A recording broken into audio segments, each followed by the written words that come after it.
Desde tempos imemoriais, quando as pessoas se reuniam em torno de uma fogueira, alguém sempre tinha uma história para contar. As histórias exercem um papel fundamental nas nossas vidas. Elas nos emocionam, nos divertem, nos estimulam. E o nosso convidado de hoje é um mestre nessa arte, tanto na TV como no cinema. Ele é Jaime Monjardim.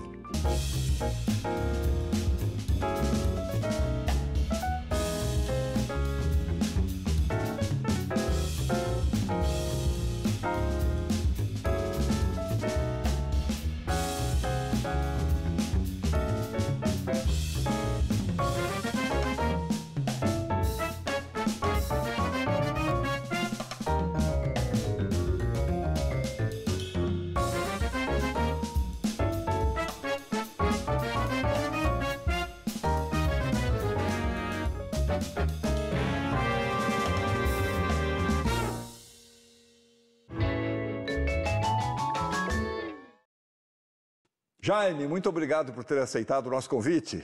Seja muito bem-vindo, é uma honra ter você no Persona. Não, eu que agradeço, para mim é um prazer, é um momento mágico para mim estar aqui. Muito obrigado.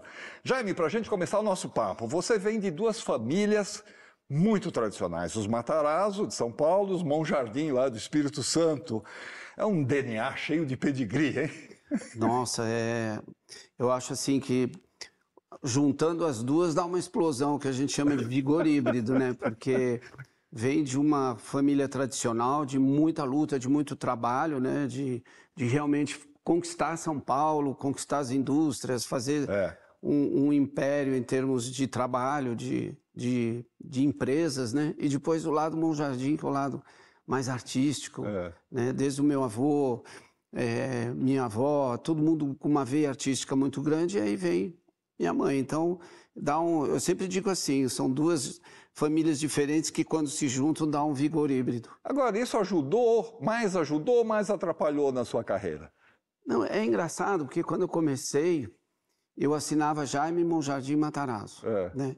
E aí, o pessoal do cinema, esse pessoal mais assim, pô, o cara é Matarazzo, não precisa trabalhar, esse cara não tem dinheiro para Matarazzo. E eu fui vendo a dificuldade para eu filmar, né? Foi engraçado isso. E aí eu resolvi tirar o Matarazzo e ficar só o Jaime Monjardim, que era da Maísa. Aí abria tudo. Nossa, ele é filho da Maísa, vai ser ótimo. Então, durante muitos anos, era aquela coisa, filho da Maísa. Primeiro era o Matarazzo, depois filho da Maísa. Eu demorei muitos anos, eu acho que só quando eu fui realmente para a Globo, depois que eu consegui fazer o meu nome desvincular da minha mãe e da família Matarazzo. Foi muito... Mas faz parte, eu acho que é normal. Todo filho de pessoas conhecidas, de alguma maneira, passam por esse drama, vamos dizer assim.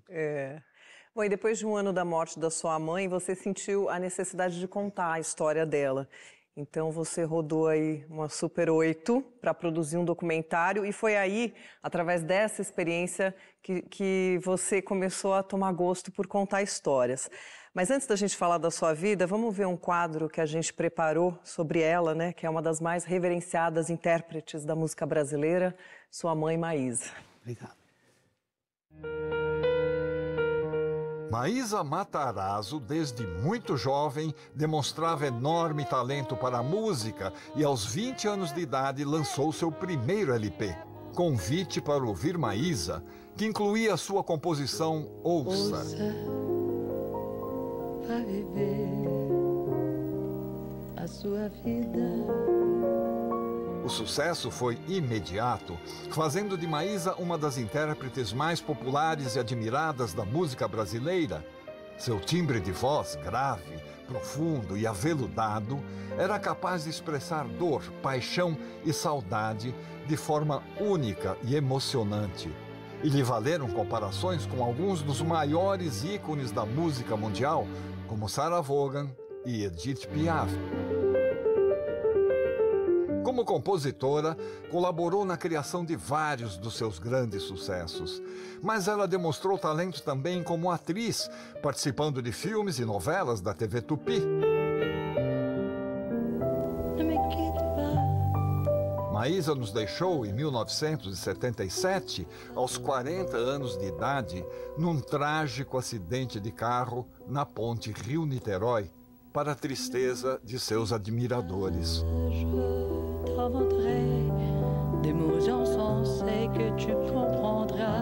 E foi inspirado na vida tumultuada da sua talentosa mãe que Jaime Monjardim iniciou a sua carreira como diretor, pois seu primeiro trabalho foi justamente um documentário sobre ela.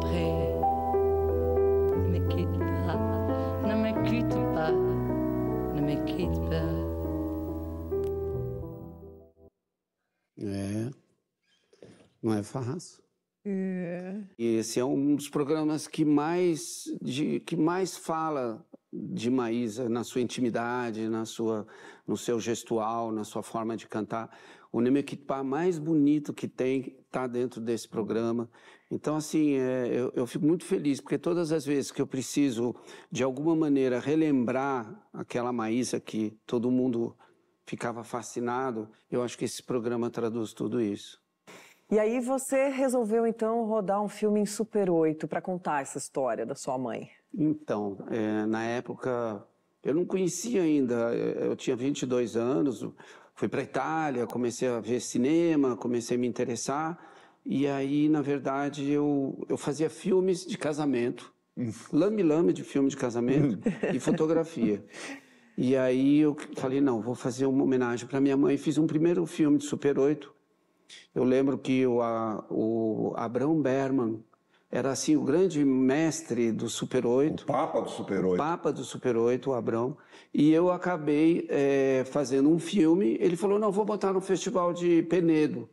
E o filme ganhou o Festival de Penedo, Super 8. Eu não acho esse filme mais, eu não sei o que aconteceu. É uma tristeza para mim.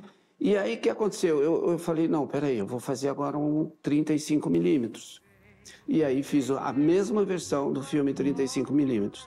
Aí distribuíam na época, era a Paris Filmes, tinha essa coisa da obrigatoriedade do curta-metragem, acabei fazendo mais ou menos uns 20 curta-metragem, mas eu falei, vou fazer meu primeiro longa, e era Maísa.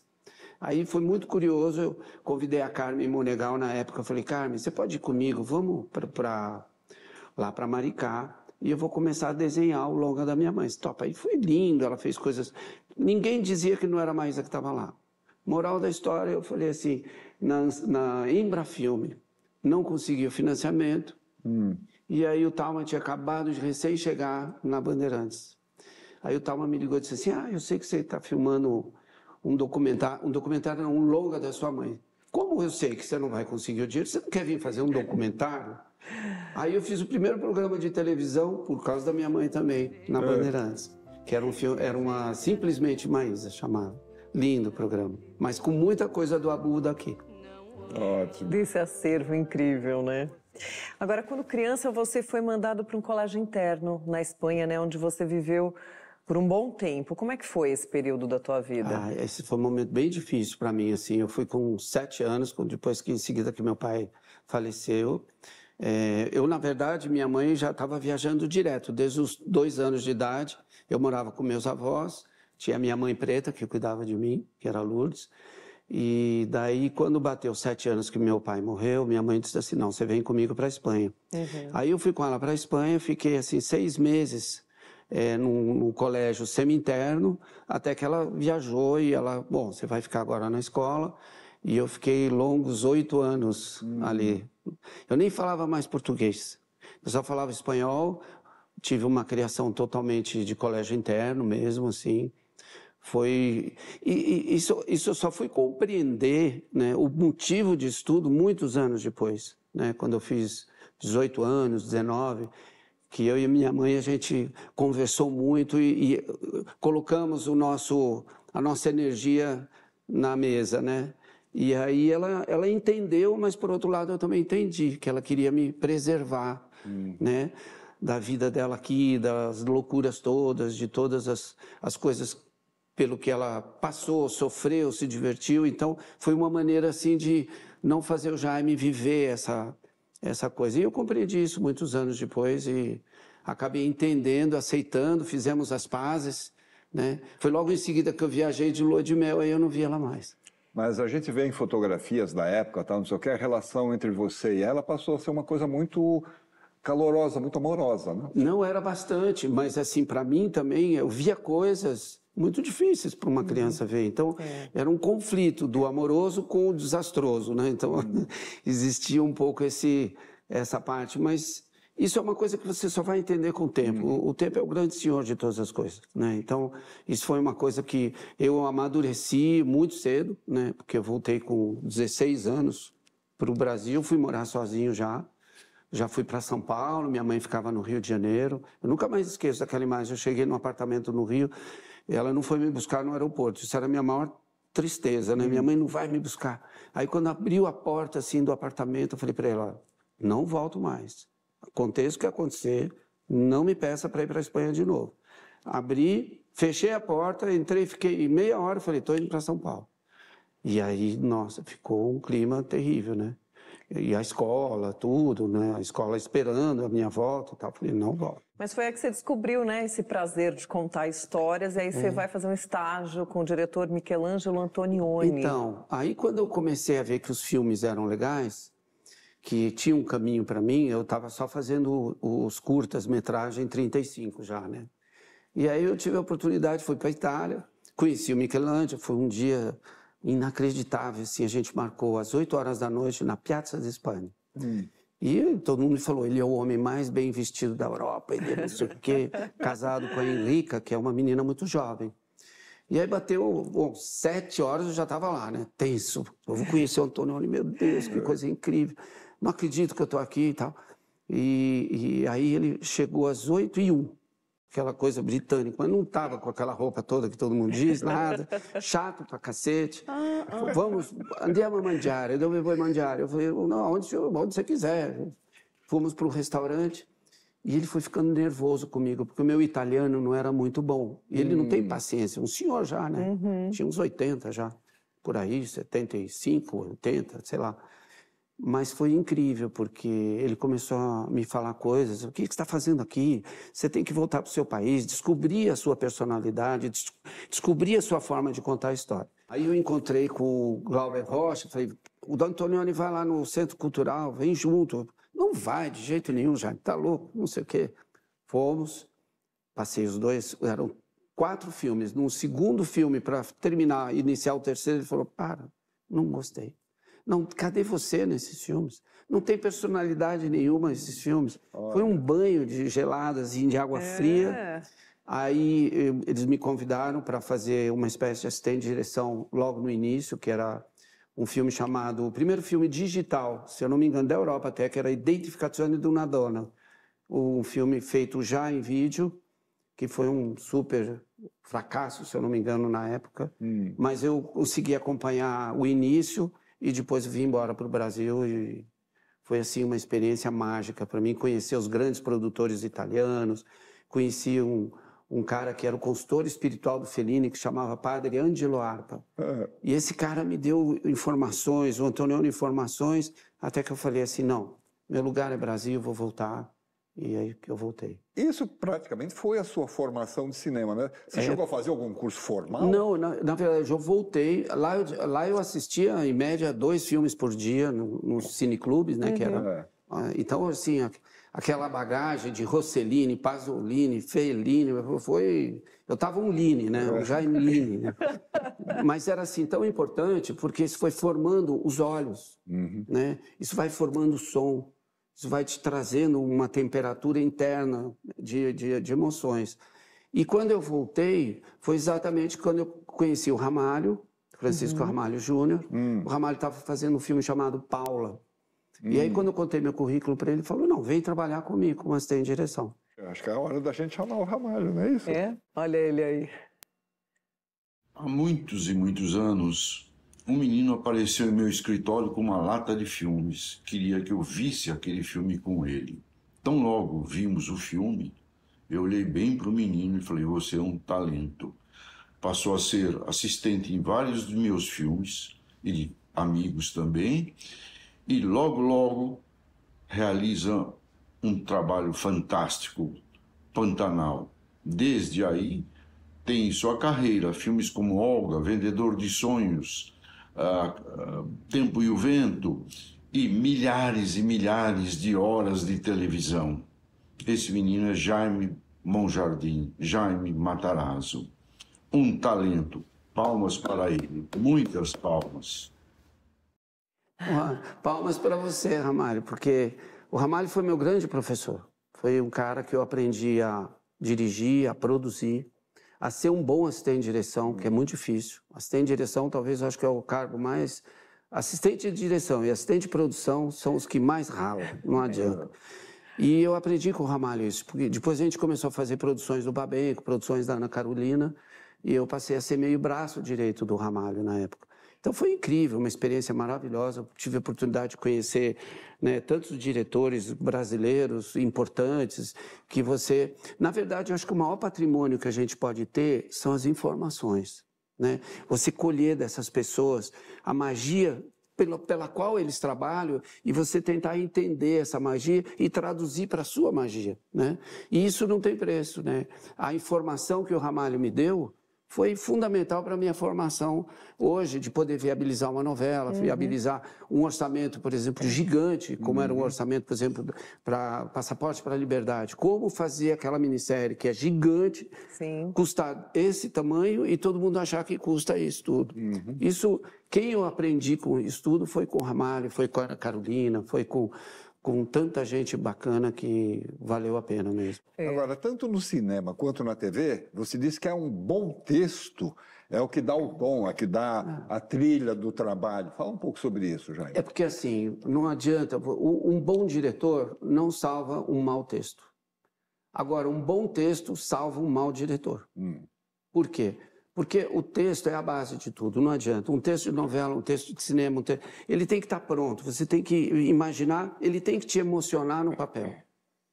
Se ele te emocionar no papel, se ele for claro no papel, bom, aí você tem a matéria-prima que você precisa. Então, eu sempre digo assim que a maior protagonista das histórias são os textos. Aí vem o diretor, que ele vai conceituar, né? Aí vem o conceituador para dar vida àquele texto. Mas se aquele texto não for o grande texto, ele pode ser simples, mas emociona, pode ser complicado, cheio de pegadinhas, seja lá o que for. O texto é prioridade. Para mim, a grande ou o grande protagonista de qualquer obra é um texto. Jaime, você é formado também em administração de empresas e foi piloto? Então, quando eu cheguei da Espanha, foi assim, eu cheguei sem falar português, eu só falava espanhol. Eu tive que entrar numa escola técnica, entrei no curso técnico de administração em São Paulo. Foi muito difícil para mim, porque eu não sabia escrever S, C, cedilha e Z, que é o maior problema, que até hoje ainda me afeta, tá? Então, eu penei muito, assim, mas consegui fazer Liceu Eduardo Prado, ainda eu lembro. Fechei o curso técnico de administração, só que nesse momento comecei a voar, me encantei pela aeronáutica. Aí fui fazer o curso de piloto privado, depois fiz o curso piloto comercial, depois fui fazer multimotores, E aí eu quase saí de 3 acidentes. Então, chegando em emergência, mesmo em Congonhas, depois um outro amigo meu que decolou, caiu, foi o primeiro acidente de um navágio que caiu bem na Avenida dos Bandeirantes, isso foi me acovardando. E teve um dia que eu peguei um voo, que eu peguei um avião em Bragança Paulista para Atibaia e me entregaram o avião com uma falha. E eu voei e eu quase me estraçalhei todinho, né? Foi sorte, né? Esse não era meu momento. Aí eu falei, se não for para eu entrar na aviação comercial, eu desisto. Aí não entrei, desisti e parei. Mas sou fanático por aviação. Hoje eu não teria coragem de sentar numa cadeira de... Que demais, né? Bom, e num certo momento você tentou, então, fazer um longa-metragem aí sobre a sua mãe, mas isso acabou te levando para televisão. A gente vai falar sobre isso no próximo bloco, pode ser? Pode. Voltamos já com Jaime Monjardim.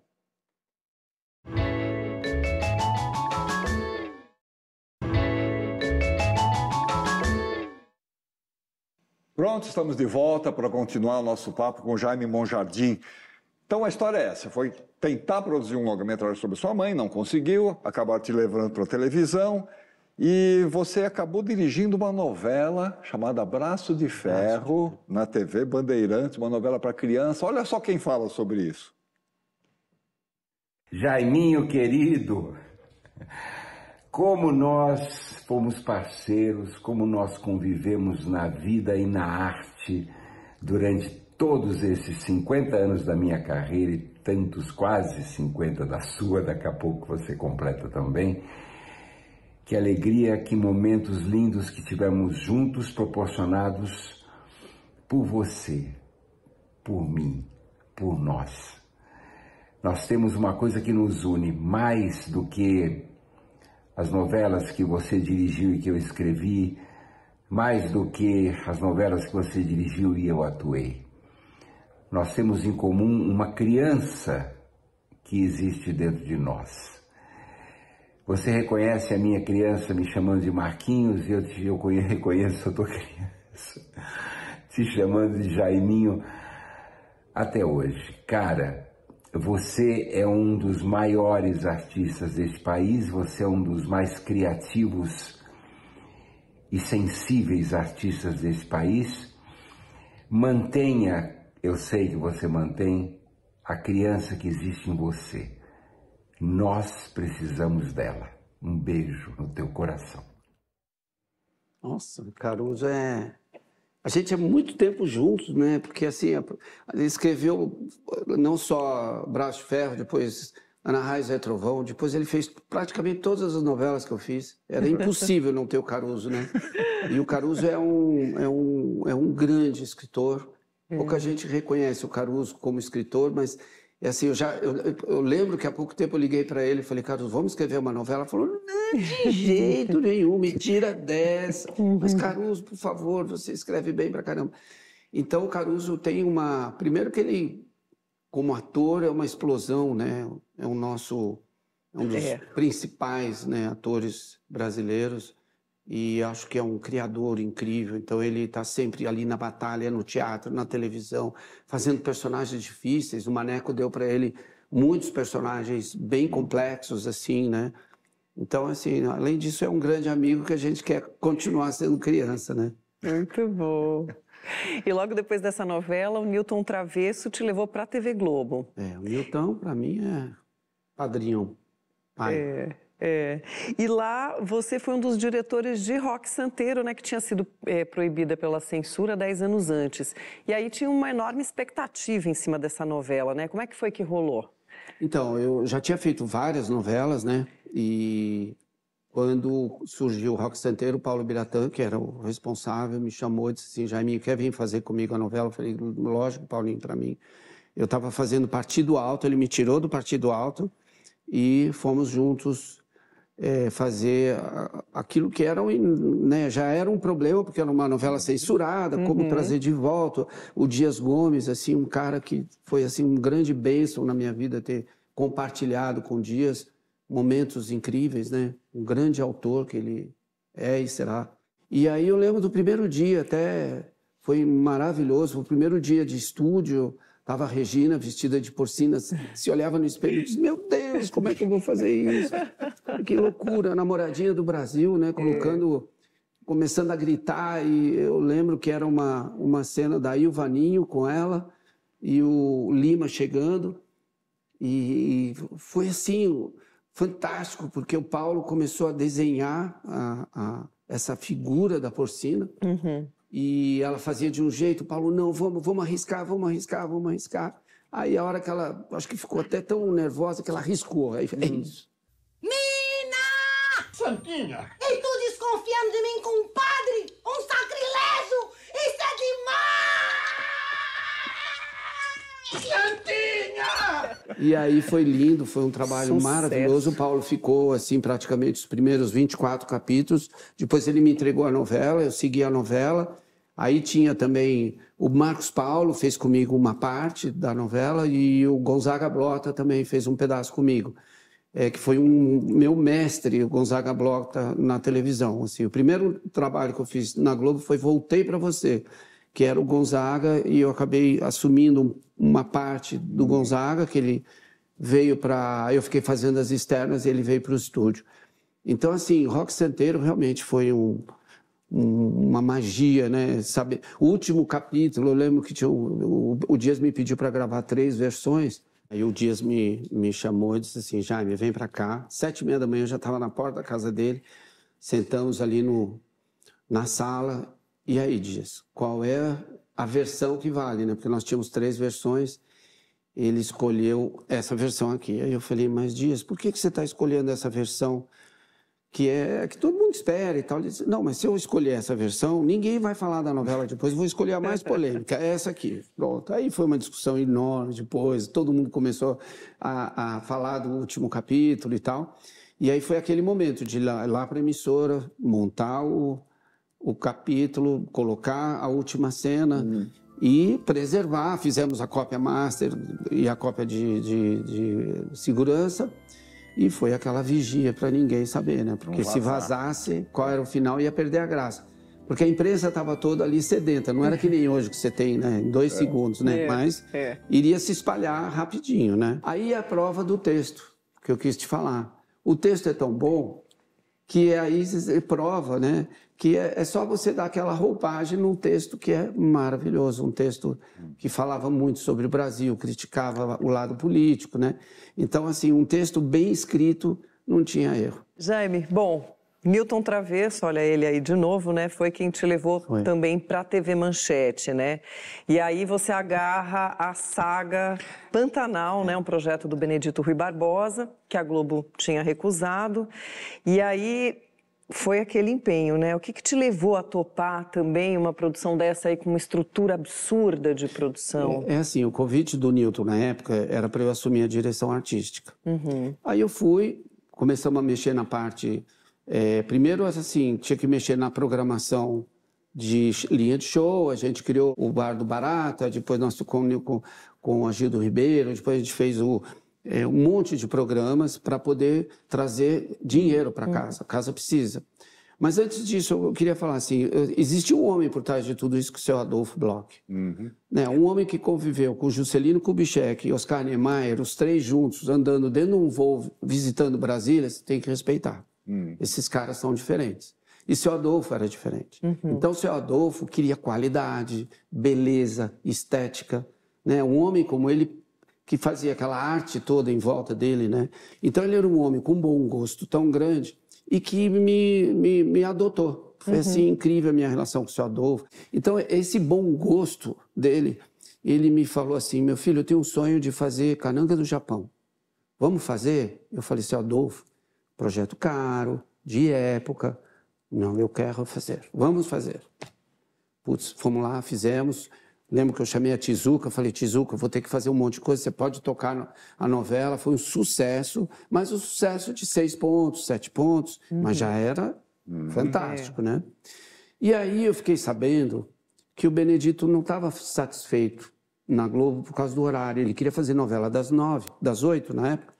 E ele, sempre 6 horas, 6 horas, 6 horas.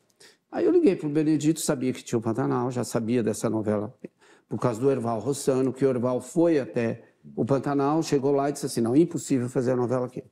Aí não tinha rádio, não tinha telefone, não tinha luz, não tinha nada. Pois é. Aí eu falei, Bené, seguinte, você topa vir para a Manchete, a gente faz o Pantanal, que é o teu sonho, e vai ao ar às 9 da noite. Vai depois da novela da Globo. Topo!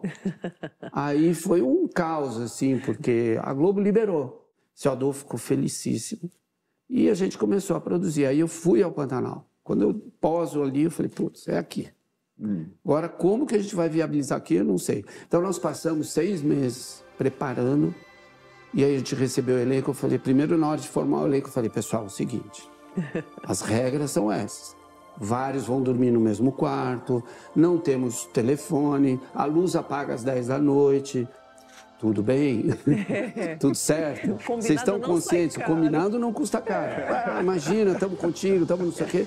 E aí a gente começamos a gravar, nós ficamos lá 6 meses gravando. Foi muito difícil, mas tudo isso se deve ao seu Adolfo, que apostou.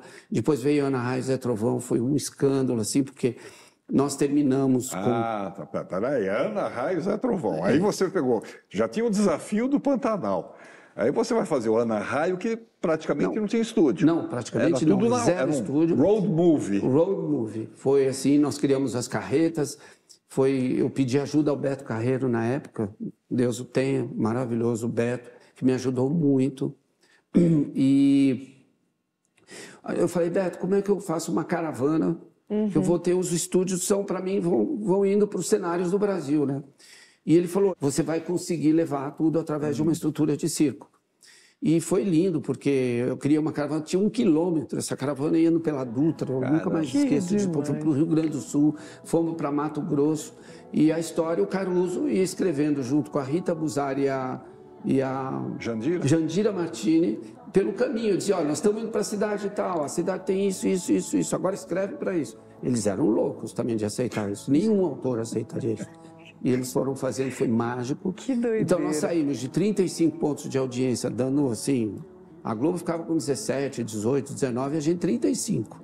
Gente. Quando entrou na Raio, a gente ficou com 20, 19, 18. A Globo passou para 25, 26, 30. Mas, pô, a segunda novela já estabeleceu 2 dígitos. Por que a Manchete queria? Mas aí houve aquele processo todo. O seu Adolfo, um cara muito inteligente, disse assim, pô, como é que eu vou vender minha emissora lá embaixo? Vou vender com ela aqui em cima? Óbvio, né? Eles são muito... Né? Tinham uma cabeça de negócios muito boa. E aí vendeu a emissora. Mas, coincidentemente, 6 meses depois, eles me chamam, a Milton, para assumir a Manchete lá em São Paulo. E aí eu voltei para a Manchete, em São Paulo. Foi aí que a gente começou a fazer carnaval na Bahia, um monte de coisa. Você tem um olhar especialmente atento para as personagens femininas, né? Na verdade, essa visão feminina, né, nos seus trabalhos. Então, você dirigiu séries como Chiquinha Gonzaga, A Casa das 7 Mulheres e Maísa, Quando Falo Coração. Que olhar é esse? Não, é que eu sempre digo que tudo pelo olhar feminino fica melhor. Então, a Chiquinha, tudo bem que já era um olhar feminino, né? Mas quando, por exemplo, chegou A Casa das 7 Mulheres, aquela vida daquelas mulheres, aqueles dramas, aqueles sentimentos, né, visto pelo lado feminino, era muito mais legal do que aqueles caras que iam para a guerra, só estavam guerreando, não queriam... Né? Você vê pelo olhar, aí você pega a Olga. A Olga também foi incrível, porque quando eu tinha o texto, o roteiro na mão, ele era muito Prestes. E eu lembro que eu falei, Rita, não pode ser o Prestes. O olhar que a gente tem que ter é pela Olga e o seu Prestes. Então o filme tem que se chamar Olga, não é? Né? Então o Prestes, o livro do Fernando Moraes era muito em cima do Prestes. E aí a gente foi. Daí veio Maísa. Eu falei, caramba, mais uma mulher na minha vida, né? Bom, logo ok, né? Aí foi... Maneco foi, assim, um espetáculo, né? Então, assim, mesmo a Letícia me ajudou no Tempo e Vento, que era muito Capitão Rodrigo, ao que até o olhar pela Bibiana. Então, foi lindo, porque ela trouxe o olhar da Bibiana para uma história épica que a gente já tinha a referência do Capitão Rodrigo, do Tarcisão, que foi maravilhosamente uma obra-prima como cinema. Eu falei, como é que eu vou fazer um trabalho? Eu não quero competir, eu quero fazer uma coisa diferente. E foi daí que a Letícia matou a charada de fazer o Capitão pela visão dela. Letícia? Olha ela aí. Olá, eu sou a escritora Letícia Wierchowski e o Jaime Monjardim é uma figura, um homem, um talento impressionante. Na minha vida ele marcou demais, né? Primeiro assisti tantas novelas do Jaime e acho que comecei a aprender a contar histórias assistindo as novelas dele. Depois Jaime dirigiu A Casa das 7 Mulheres, numa série que fez um sucesso tremendo, não só no Brasil, mas no mundo inteiro. Mais tarde me chamou, acreditou muito no meu talento e adaptei O Continente, do Érico Veríssimo, né? O primeiro livro da trilogia O Tempo e o Vento, um dos livros mais importantes da literatura brasileira, que já me levou para o cinema e para a televisão. Então eu acho que ele tem essa capacidade de contar histórias para as pessoas e mostrar, né, para nós que nós somos todos muito parecidos e que o Brasil precisa se conhecer e se conhece através das narrativas. Ele tem esse talento, já é incrível. Obrigado, Lê. É assim, a Letícia, para mim, foi uma grande descoberta, porque ela me trouxe essa visão. Eu fiz o Avental Rosa que é um trabalho incrível, né, que eu pedi, foi a Cláudia Neto até que escreveu, porque tinha que também ter um olhar feminino.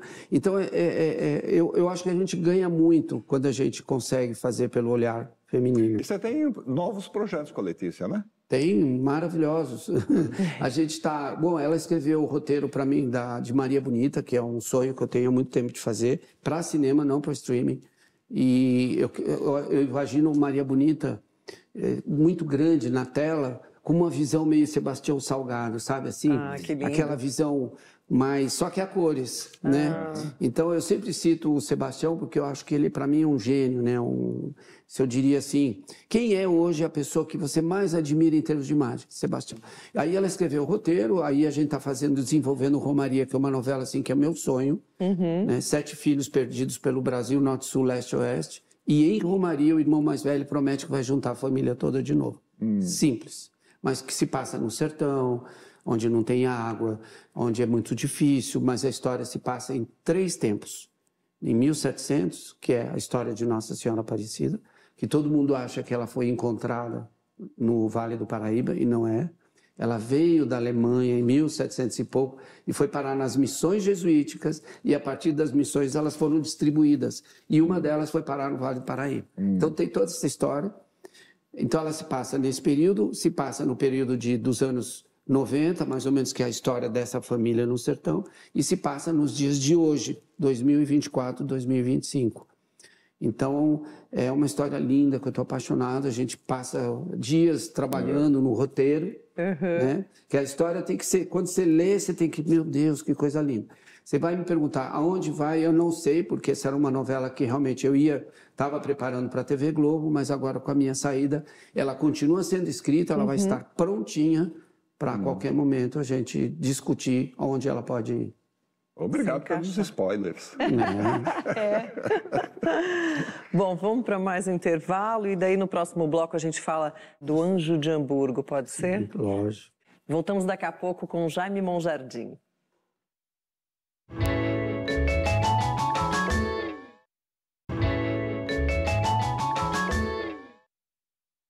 Pronto, estamos de volta e vamos continuar a nossa conversa com Jaime Monjardim. Jaime, a gente já abre esse bloco com mais uma mensagem para você. Oi, Jaime, tudo bem? Que bom estar aqui, poder falar um pouco de você. Eu sou muito grata à sua pessoa. Eu tô aqui esperando para gravar e aí eu fiquei lembrando que eu só tô aqui por causa de você. Foi você que me trouxe para a TV, foi você que me trouxe para o cinema, foi nosso primeiro longa-metragem. Eu era uma atriz de teatro, não tinha a menor experiência com a câmera, né? A gente tem várias histórias engraçadas sobre isso. E você pacientemente me ensinou, me conduziu com seu talento, com a sua forma de fazer as coisas, né? Com muita paciência, com muito carinho, com muita generosidade. Eu te agradeço muito, vou guardar sempre esses momentos no meu coração, a nossa relação, o quanto foi legal, o quanto foi bacana, o quanto eu me diverti. Sem falar nos nossos trabalhos, né? Tanto na Casa das 7 Mulheres e em Olga, você sabe que até hoje as pessoas na rua falam comigo sobre a Casa das 7 Mulheres e sobre Olga Benário, o quanto marcou o público, né? O quanto o nosso trabalho é importante, né? O quanto marca mesmo. E isso é uma característica também muito sua, né, Jaime? De trazer essa força, né, pro audiovisual. São sempre trabalhos em que o público guarda. Te agradeço, carrego comigo aqui dentro do meu coração a nossa parceria, que foi muito, muito linda. Muito obrigada. Um beijo enorme de saudade.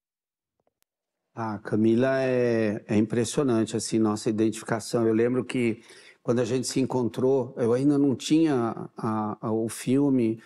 E ela falou, Jaime, como é que eu vou ficar no Rio? Eu falei, não sei, a gente se vira, me espera, que vai chegar. E aí chegou a Olga, graças a Deus, foi incrível, assim, que momentos lindos que a gente viveu em Olga. Primeiro em fazer nevar em Bangu, né? Isso já é o mais gostoso de tudo, né? O lugar mais quente do Brasil, Bangu.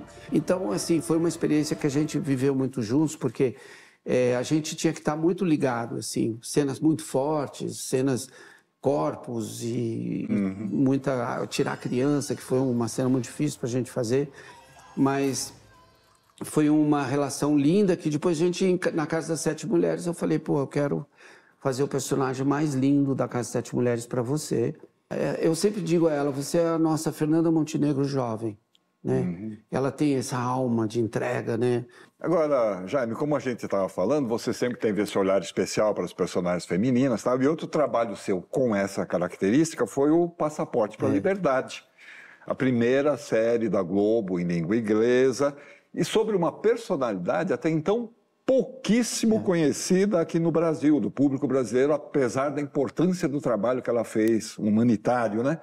Então a gente preparou um quadro sobre ela, para depois você comentar. Tá. Aracide Carvalho, considerada uma heroína brasileira, ganhou essa honraria por conta da sua decisiva e corajosa atuação no salvamento de milhares de judeus da morte durante o Holocausto na Alemanha nazista. Nascida na cidade de Rio Negro, no Paraná, Araci trabalhou com Guimarães Rosa no consulado brasileiro em Hamburgo e usou da sua posição para facilitar a emissão de vistos e documentos falsos que possibilitaram que famílias inteiras fugissem para o Brasil, livrando-as das câmaras de gás e da morte. Araci acabou se casando com Guimarães Rosa. Fato é que a inegável coragem de Araci e seu profundo senso de humanidade lhe valeram um justo reconhecimento no Museu do Holocausto em Israel. Conhecida também como o Anjo de Hamburgo, sua comovente história foi contada na minissérie Passaporte para a Liberdade, sob direção artística de Jaime Monjardim. Uma especial oportunidade para conhecer um pouco sobre a vida de uma autêntica heroína nascida entre nós. Boa sorte no Brasil, Gretel. Passaporte tem uma história incrível, assim, porque nunca eu também não tinha ouvido falar de Araci, era uma coisa absolutamente nova. E é muito estranho tudo o que aconteceu e sempre me emociona bastante, porque eu estava no velório de um amigo meu que tinha acabado de se matar, pulou de um prédio, uma semana depois que eu tinha acabado de fazer a cena para O Vendedor de Sonhos. Né? E isso me marcou muito. E no velório tinha uma pessoa, que é uma secretária que estava trabalhando com esse amigo meu, e disse assim, Jaime, tem um escritório de advocacia que queria muito falar com você. Mas no meio do velório eu falei, tá bom, tá. Passou 1 mês, 2 meses, 3 meses. Me liga de novo, olha, tem um escritório de advocacia aqui em São Paulo que quer muito falar com você, te contar uma história. Eu falei, tá bom e tal. Passaram mais 6 meses. Aí ela me ligou de novo, falei, olha, coincidentemente eu vou estar em São Paulo amanhã, eu passo aí. E pronto. Fui lá no escritório, Eduardo Tess Advocacia. E entrou um senhor de 80 anos, mais ou menos. Sentou, muito obrigado por você ter vindo, e disse, a gente quer te contar uma história. E me conta a história de Araci. Me contou assim, bom, terminou, eu estava assim, lacrimejando, né? Porque eu falei, meu Deus, que é isso? Como é que essa história ninguém conhecia? E eu falei, Eduardo, eu vou fazer o seguinte, eu vou conversar com o Silvio de Abreu e te retorno em breve. Cheguei na Globo ali e falei, Silvio, olha que história a gente tem nas mãos. Ele falou, mas é incrível mesmo, você conhecia Araci? Não, Guimarães Rosa, tudo, mas a gente não sabia desse fato todo, né?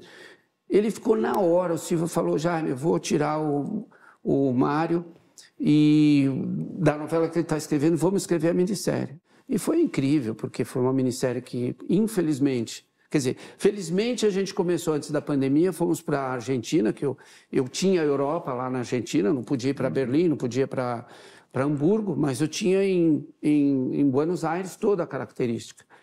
Só que quando a gente voltou de Buenos Aires, pandemia. Meu Deus, para tudo. Com 40% da minissérie rodada. Ficamos 1 ano esperando, elenco contratado, a gente lá tentando, né, para não perder, porque era fácil cancelar tudo, né? Pagava todo mundo. Não, ficamos segurando. A gente voltou... Primeiro dia de janeiro, fevereiro, não lembro, que voltamos, era eu sozinho dentro dos estúdios. Pegamos 2 estúdios, eu lembro disso, fiquei gravando nos 2 estúdios, montava aqui, porque a novela tinha que voltar. E aí a gente fez. Eu dei minha alma por esse trabalho e foi assim um sucesso. A gente está com a minissérie hoje passando pelo menos em mais de 30 países simultaneamente. Assim.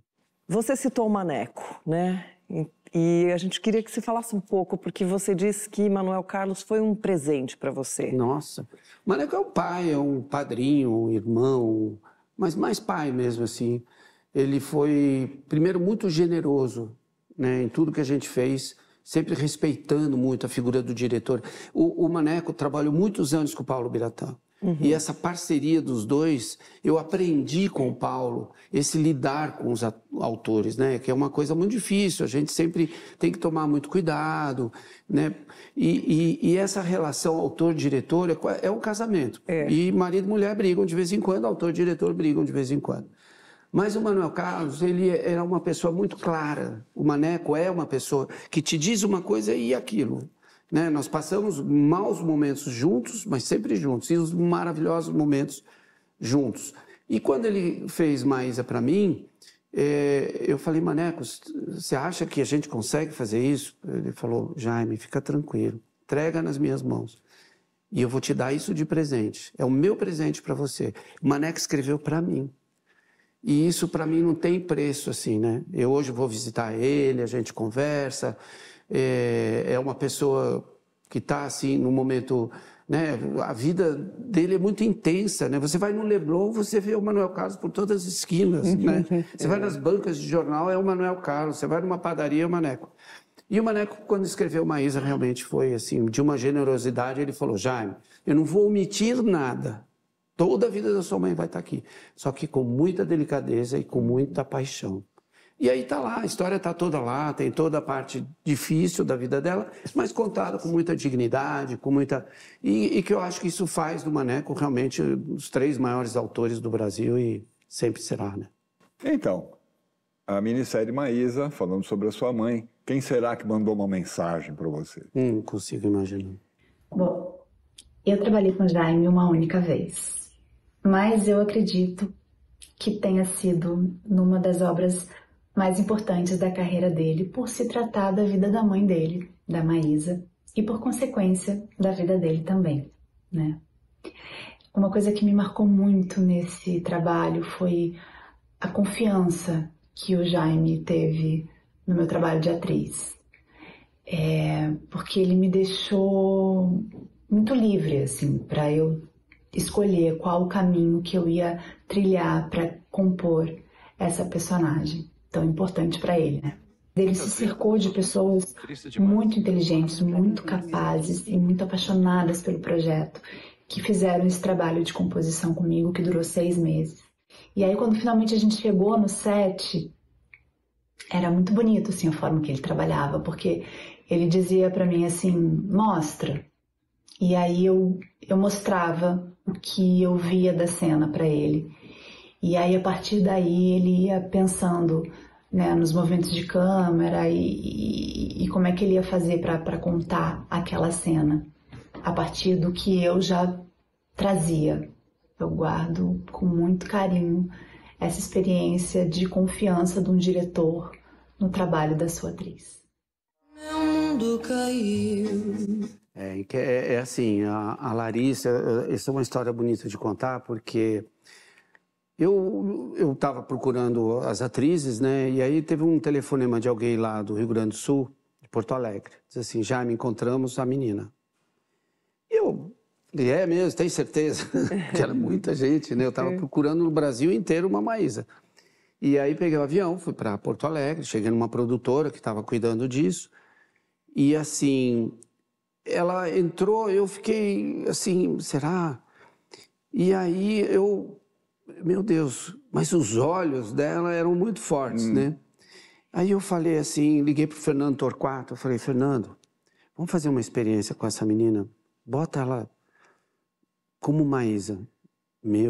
O que ele fez, quando abriu a porta, eu vi, quase que eu abracei ela e chamei de mamãe. É impressionante. Né? É impressionante a transformação. O Torquato fez um trabalho inacreditável. Mas aí isso é a parte de visagismo, né? Pronto. Mas aí tinha uma coisa de composição. Eu falei assim, Larissa, estuda tudo que você vai ver, todos os musicais passei para ela, ela ficou ensaiando e mostrava e não sei o quê. Eu, por acaso, fui ver um filme que era um making-of de Piaf, da Marion. E o diretor, ele foi a chave da minha história, porque o diretor de Piaf começou a contar como é que ele fez com a Marion, etc e tal, que ele deu para ela tudo que tinha que dar, mas no final, olha só, a sacada do cara. Ele disse assim, Marion, chega aqui agora. Bom, você já sabe tudo. Ensaiou. Agora faz a tua Piaf. Isso me deu a luz do fim do túnel. Depois de ter visto esse make-off, eu falei assim, esse é o caminho com a Larissa. Larissa, estudou, me faz a tua Maísa agora. Porque eu não podia ficar comparando, né? Era difícil. E para mim, assim, eu estava preparado, me preparei durante 2 anos para esse trabalho. Então, assim, eu fui com muita raça ali para não me deixar me abater nesses momentos. Só tive um grande baque, foi no dia do acidente, que eu tive que gravar, e a Brasília realmente, a gente bateu ela... E ela, foi um absurdo. Quando bateu, eu caí no chão, fiquei sentado ali, chorava que nem uma criança. E depois, não, superei, fui embora. Falei, não, isso não vai me abater, vamos embora.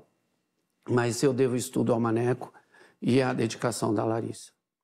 Bom, mas agora a gente volta, né? Vamos voltar aqui e encerrar o programa com chave de ouro, com essa mensagem para você. Ixi. Nos meus 70 anos de televisão, conheci grandes produtores, diretores, cantores, cantoras e uma excepcionalmente que guardo até hoje, sua mãe, Jaiminho, Maísa, uma mulher forte, de uma beleza incrível, músicas e letras assim que guardamos até hoje. Depois conheci você muito pequenininho, aí depois você foi para a Espanha, foi internado no colégio em Madrid, depois foi para a Itália, voltou, e nos anos 80, 85, comecei a ver alguns seus trabalhos.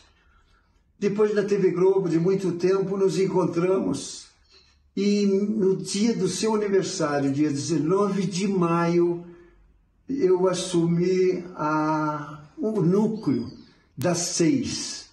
E para mim tinha uma pessoa que eu tinha ambição de trabalhar. Chamei você, falei com você, e foram lindos os trabalhos quando nós fizemos a primeira novela, Sim, a Moça.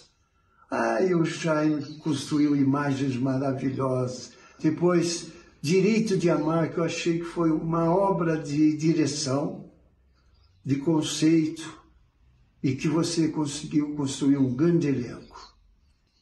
E nesse dia do seu aniversário, dia 19 de maio, te liguei e te convidei para você assumir de volta a dramaturgia na Rede Manchete.